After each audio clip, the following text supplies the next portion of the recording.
Triple 9 থেকে phone আসছে। Phone আসার পরে ওখান থেকে বলছে আপনার কাশিমপুর বাগবাড়ি এলাকায় একটা আমার চাচাতো ভাইকে এরকম আটক করে রেখে 50,000 টাকা মুক্তিপণ দাবি করছে। ওইখানে যে আমার ওই হ্যান্ড মাইক নিয়ে মাইকিং করেছে, জাকির আপনি কোথায়?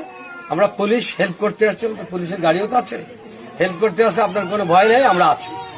তারপরে ওনাকে আমরা পাওয়ার পরে আমি বললাম কোন বাড়িতে চলেন তো, তখন ওনাকে নিয়ে আসছি। আনার পরে এই বাড়ির ভিতরে ঢুকছে, ঢুকে যখন এই ঘর দেখাইছে, এই ঘরের ভিতরে এরপরে দেখি এক মানে 2 মহিলা আছে আর এক পুরুষ, তার 2টা ছেলে এরা। তারপরে 2টা ছেলের ভিতরে একটা হচ্ছিল ভিকটিম আমি প্রথমে জানতাম না, আমি মনে করছি এরাই।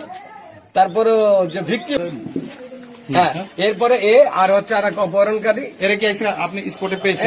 স্পটের ভিতরে, হ্যাঁ, রাস্তা থেকে ধরে নিয়ে আসছেন কারে? রাস্তা থেকে ওরে উদ্ধার করেছি, রাস্তা থেকে একে উদ্ধার করেছি।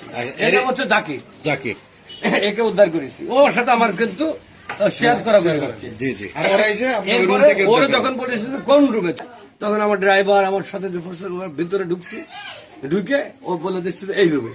পর এই রুমটা আমি ভিডিও করতে করতে ঢুকছি, ঢুকে এরপরে 2জন মহিলাকে দেখছি। ও বলে যে এই মহিলাটা হচ্ছিল আমাকে ফোন দিয়ে নিয়ে ওই বাগবাড়ির ওই মাথা থেকে আমাকে রিসিভ করে নিয়ে আসছে। এরপরে ওই পাশে যে 2টা ছেলে পাইছে, ছেলে একটা তো খুব মেজাজ দেখাচ্ছে, কি ব্যাপার আপনি কে? তারপরে কথা স্যার আটকাইছে। আমি বললাম এরা 2জন। এরপরে এর কথাটা দেখছি, ওর ভিতরে আতঙ্কের ছাপ। তা পুলিশ দেখলে হয়তো আসামি সেই ভয়ে মনে হয় রয়েছে। পরে ও কাছে স্যার না, ওরে মনে হয় আটকাইছে। পরে আমি ওরে জিজ্ঞাসা করতে প্রথমে সাহস পাচ্ছে না, কারণ আমি তো সিভিলে পান্দাই পরে। আমি বললাম অসুবিধা নেই, আমার ওয়ারলেস দেখাচ্ছে, আমি পুলিশ অফিসার এবং এই কাশিমপুর থানার ওসি, বলতে পারেন আপনি আমার কাছে। তাও এরকম ইশারা দিল। দেওয়ার পর আমার শিগগির আপনি সাইডে আসেন। ওরে আমি ট্রমার মধ্যে ছিল, ওকে আমি বললাম যে কিচ্ছু না, আমি তোমাকে সৎপরকে হেল্প করবো। এরপরে ওকেও এখানে অপহরণ করে, হ্যাঁ, অপর মূলত হচ্ছে একে ওই মেয়েটা যে ফিক্স করে আনছে, ও কিন্তু কথা রেকর্ডিং আছে, আমাকে শুনাইছে সবকিছু। এবং আরো ওই মেয়ের মোবাইল রয়েছে। আমি আসলে থানার ওসিকে ফোন দিচ্ছি, টিমটা খুব শীঘ্রের মধ্যে আসলে ওদের হাতে হস্তান্তর করে স্থানীয় লোকজন সবাই এসে আমার সহযোগিতা করছে।